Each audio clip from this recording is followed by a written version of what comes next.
Hi, it's McLachlan with a special invitation. If you'd like to join me and my team of outstanding historians to walk the ground where these videos were made, visit our website and join one of our battlefield tours. That's battlefields.com.au. Enjoy the video. Walk down any street in the heart of London and you'll be greeted with classic old buildings, government offices and stately apartment blocks. But in years gone by, these noble facades hid a fascinating secret. Behind them, some of the most vital and dangerous work of the Second World War and the Cold War was carried out. This is a story of spies and double agents, of espionage, infiltration, and the ingenious methods of deception employed to win a war.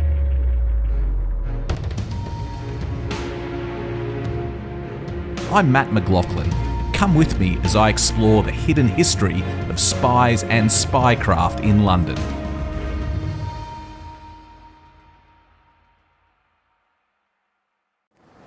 Mark, this quite magnificent building next to us could be any nondescript apartment block in the heart of London. But during the Second World War, there were a few secrets contained in this building, weren't there? Well, I think that's the whole point. Choose a building that is sort of nondescript. And this mansion block, Chiltern Court, which is quite vast, became one of the many offices of the SOE, the Special Operations Executive.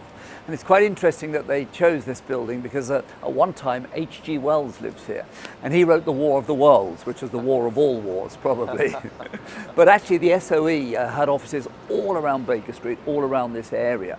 And from this building, they worked on the Norwegian department, really, which dealt with telemark and the attempt to disrupt the atomic weapons program in Nazi Germany. And the man who worked on that briefly was Ian Fleming. It's what I love about this area of London. Everything's interconnected. We've got Sherlock Holmes, we've got Ian Fleming, James Bond.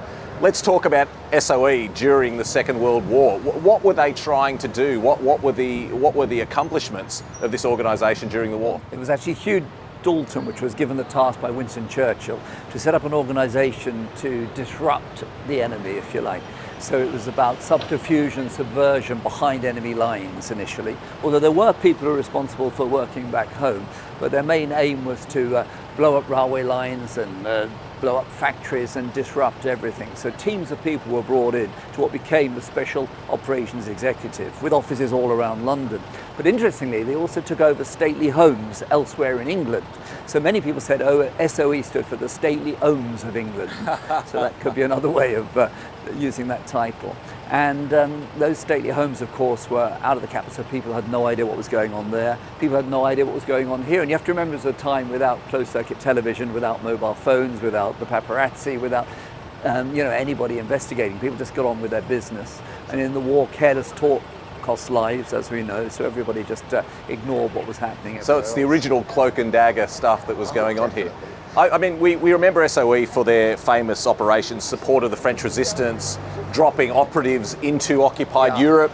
But there was much more to the story than just those quite specific operations. In this area, actually, the Alliance Française, which taught people the French language, became a base over in Dorset Square for people to come and be trained to become French. They'd be given French cigarettes and French clothing, and they would learn to act and speak in a French way. And the idea was that they could just mingle in with the crowd overseas. So that was quite important. And each of the different sections dealt with people, or they made maps, or they made various objects, for example, exploding cow dung, or cameras hidden in trees. And the camouflage building was actually XV, or Building 15, the thatched barn just out of London. And I never know how anybody found the camouflage building because it was very well hidden. But that was an important venue as well. So their aim was to do all of these things. And actually one department worked on weapons and gadgets, and it was known as Churchill's Secret Army. And that section was known as Churchill's Secret Toy Shop, actually, the toy shop of Winston Churchill. Was this the basis for what became spycraft during the Cold War and what we now know today as espionage and operations against enemy forces? Certainly, because obviously the intelligence service began at the beginning of the 20th century, but it developed in a big way thanks to World War II. and huge numbers of people being brought in. So there was something like 13,000 people were part of the SOE, and 20-25% of them were women. And you have to remember that at that time that was quite revolutionary, really. Huge numbers of women were involved, and quite sadly many of them didn't survive. They were either killed or taken to concentration camps. And the SOE was quite clever in choosing people from all walks of life, and that often meant undesirables, people at the time who weren't considered acceptable, maybe communists, maybe ex-prisoners, and homosexuals, which of course at the time was illegal. So it'd bring all of these people in together, and despite the fact that they may have considered some of these people to be untrustworthy, there's no example of any of these people going over to enemy lines, so it was pretty successful. Well, it's an extraordinary story. Let's look at some more sites. Definitely. So obviously we're in the Baker Street area, Baker Street just behind us, and Baker Street's most famous person has to be this man right beside us, Sherlock Holmes. And actually, did you know this is the first statue of Sherlock Holmes in London by John Doubleday? Before this was put here, we didn't have a reference to the most famous Englishman in the world at the time. Really? Yeah. I mean, he's now superseded by a little boy with round glasses. But all around the world they know Sherlock Holmes, our most famous detective. And it's interesting because the Special Operations Executive also became known secretly as the Baker Street Irregulars, thanks to Sherlock Holmes' connection with this area. There's so many layers of this story that all intertwine in such a neat way in this spot. So I mean, Sherlock Holmes is loosely connected to SOE, which is connected to the Cold War. I mean, can you unravel it for me slightly? Sherlock Holmes is actually in many ways the Victorian James Bond. He would go out each day with a revolver in his hand, trying to solve crime, fighting for the underdog.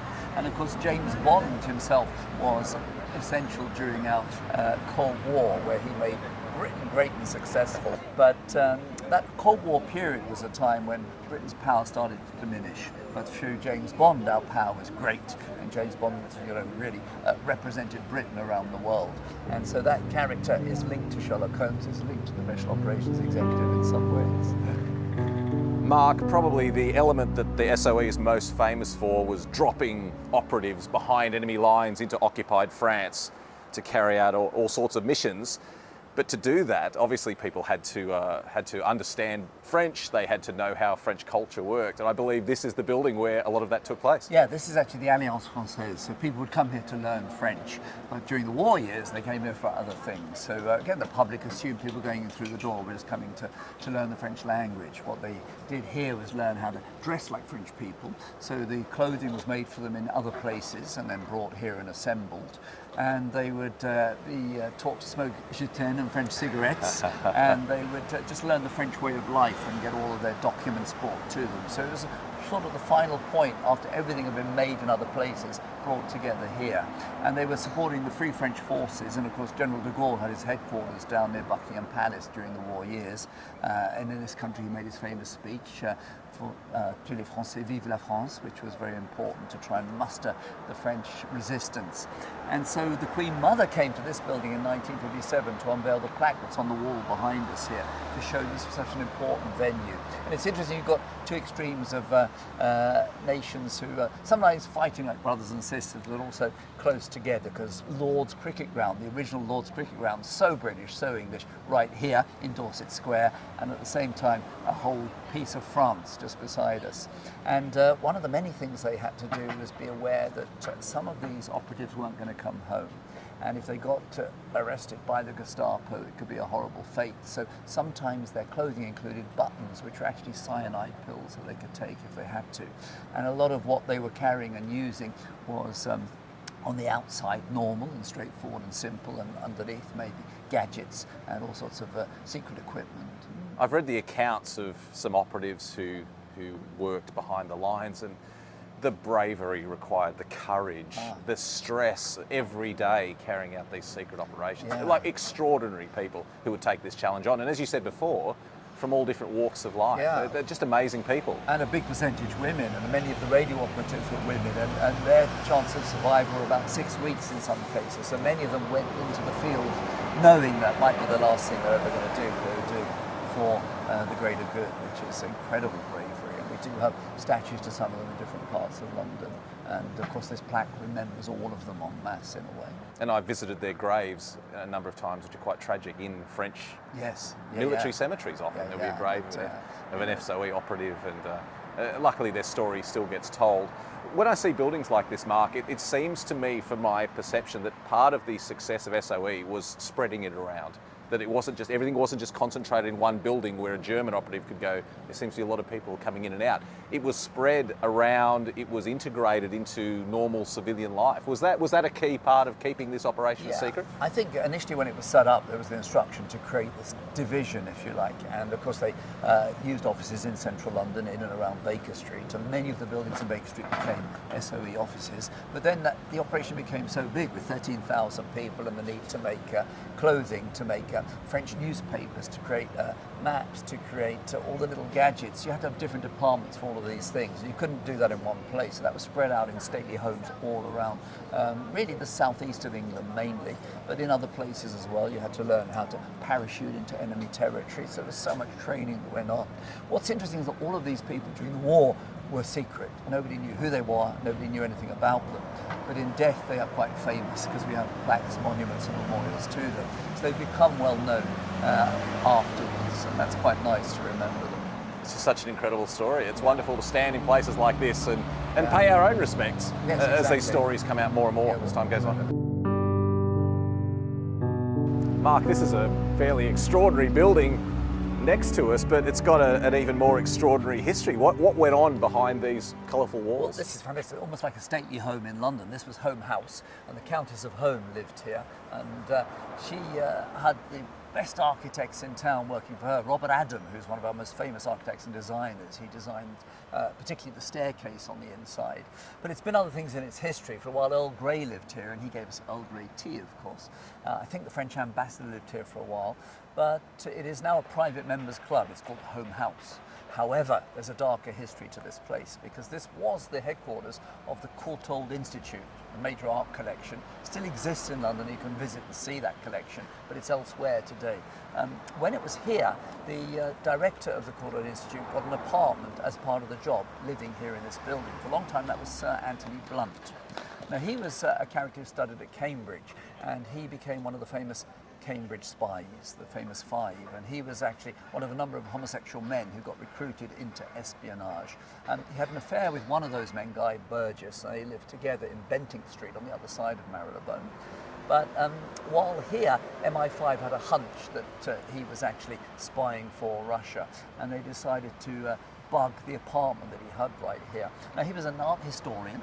He became surveyor of the Queen's pictures. He was related to the Queen Mother, so he had a strong foothold in the establishment, in the royal family, in society. So somebody who knew what was going on, and hiding in plain sight, I suppose you could say. While here, MI5 bugged the apartment, and actually they found out, and he got diplomatic immunity, probably for revealing names and giving them all the information they wanted. So Sir Anthony Blunt had a fairly peaceful retirement, even though he'd been uncovered in the 60s by the government. But in 1979, Margaret Thatcher thought this was an establishment cover-up. She decided, with diplomatic and rather parliamentary privilege, to reveal his name in the House of Parliament. And that was the end of his life and career in many ways for him, because he lost his title, he lost all his jobs, and he fell from grace. And he always said, in fact, in tears in a television interview, that spying for Russia was his greatest regret, although he never actually apologised. But you know, that changed everything, and we got to know who the Cambridge spies were, and we got to know about these five important figures. What's interesting now is that if you visit Home House, you can stay in the same room that he was in and use his bathroom. But hopefully today there are no leaks in that bathroom anymore. Mark, we hear these stories about these very famous spies who were eventually had their comeuppance, but is it something you think that was very widespread, that there were hundreds of these spies operating, or do we only know about it because it was so infrequent that these high-level spies were caught? It's a difficult one because it is all subterfuge, it's all hidden, and we only know the people who are revealed to us. Are there many more who never got found out, or we haven't been told about? Probably. But hiding in plain sight is fantastic. Someone like Anthony Blunt would never be suspected because he is mixing with royalty, he's mixing with the establishment. You just wouldn't imagine it could be him. In the same way, women were often used as spies, women with children sometimes, because they would never be suspicious to anyone else. So I think I can't answer that because it's top secret. It's the ones that didn't Yeah. get caught that Exactly. that reveal the success of the program. But the Cold War really was the peak of this cloak and dagger, hidden microphones, poison delivered in suspicious ways. Yeah. I mean, this was absolutely the peak of the time, wasn't it? Yeah, and that's what Ian Fleming reflected as with his work for the Director of Naval Intelligence. He got to see the gadgets, he got to see the operations in action, and of course he put that into his stories. And it's really interesting because the other side of this garden for a long time was a shop called Spy Master, and I don't know if the people going there to buy counter-espionage equipment to avoid being monitored or listened to or surveilled, if that's the right word. I don't know if they knew that right here was one of the biggest spies of all time, Sir Anthony Fleming. Mark, this is a gorgeous street in the Mayfair district of London. It's not a place you would necessarily associate with spycraft and cloak and dagger, but not far down the road is a very significant association with probably the popular perception of spies. Tell us about the house just down the road. Well, this is prime real estate in the heart of Mayfair, and this is Green Street. Number 27, just beyond us, is where Ian Fleming was actually born. And Ian Fleming, of course, created James Bond. The most famous of all the spies. Of all. And he was from a very wealthy family, Ian Fleming. James Bond was the character he really wanted to be in the future. But he did have a struggle with his own life because he didn't succeed too well in the careers he chose. He attempted to work for Reuters, didn't really pass the Foreign Office exams, and he ended up being a failed stockbroker. But he did have family money that helped him through. As a writer, he made his mark, and his 14 novels, of course, were hugely successful, but even more successful, selling even more copies once those films were released. He lived a very short life, a bit like James Bond. It was cigarettes and alcohol, which kept him going, but he died at the age of 56. He was born in this street in 1908. He died in 1964, so he did get a chance to see the first few movies hit the screens and become a worldwide phenomenon. Of course, in 1962, Dr. No was the first movie, although Casino Royale was the first novel, the first story. And Sean Connery wasn't an obvious choice. Ian Fleming actually wanted Noel Coward to play Dr. No, and the answer came back to him. Noel Coward is Dr. No, the answer is no, no, no. And he also thought about Richard Burton maybe playing James Bond, but they didn't go for that. Cary Grant was offered the role, but he decided at 58 he was too old for the role. Okay. So in the end it went to an unknown model, milkman and former gravedigger, Sean Connery. But when people saw him cross the road coming to his audition, they thought he moved like a jungle cat, and they thought he was perfect for the role. And for many people, he was the best James Bond, because every era a different actor playing those roles and a different favourite, depending on your age, probably, I suppose. But of course, Fleming's own experiences shaped a lot of what would become James Bond. Tell me about Ian Fleming, spycraft during the Second World War. Well, he actually worked as the assistant to the Director of Naval Intelligence in the war. So that brought him into contact with all sorts of secret operations. And of course, he was involved with the SOE, the Special Operations Executive. And he got to see the gadgets that were made for the spies. He got to see how the operation took place. And this really inspired him to later create James Bond. And he always said that the gadgets in the James Bond movies were nothing compared to what he saw in real life. And it's interesting because some of the phrases or the letters or the names or the titles that he used came from real life. Mansfield Smith Cumming, who created the Special Intelligence Service, always signed his documents with green ink, putting C on the paperwork, and that's how the letter C came to be. And the Fleming family always called their mother M for mother, so the letter M came to be. Of course, Judi Dench played M in the movie, so you had a lot of this came from real life. That's extraordinary. How much do you think came from the things that Fleming did and saw in the war, and how much came from his active imagination, do you think? I think, like most authors, you took what you knew, it came from real life, maybe embellished a little bit, because James Bond was very successful in love, or very successful with the women. He managed to defeat everybody he needed to defeat. That's a little bit beyond real life, so it's extreme versions. But it's quite interesting that this vehicle is here, because if you look here, we've got a Bentley, and Ian Fleming absolutely loved cars. In his Bond stories, the Bentley features heavily. Later in the movies, they brought in the Aston Martin. But cars featured in his life right beyond James Bond, because of course he created Chitty Chitty Bang Bang, the story, for his son Caspar, and that was another car as well in the life of Ian Fleming. Of course. It's a very British story too. That's what I love about James Bond, is it's the quintessential British story, the British gentleman, the the lad about town driving his sophisticated car. I mean, as an Englishman, do you relate to James Bond? Are you proud of this international image of the quintessential British man? Well, he had a license to kill and a very gentlemanly way. It's interesting because they said that the SOE was the Ministry of Ungentlemanly Warfare. Okay. But actually James Bond was gentlemanly warfare, so he did it all with kindness. Was Ian Fleming, have you seen accounts of him talking about his war service? Was he proud of what he achieved in the war? How did he view his war service? Well, I think he was proud of that, and I think, you know, it was all part of the big overall war effort to save the country. And I suppose at that time you didn't know what the outcome would be. You did your best to help everyone to get through it, and luckily we did.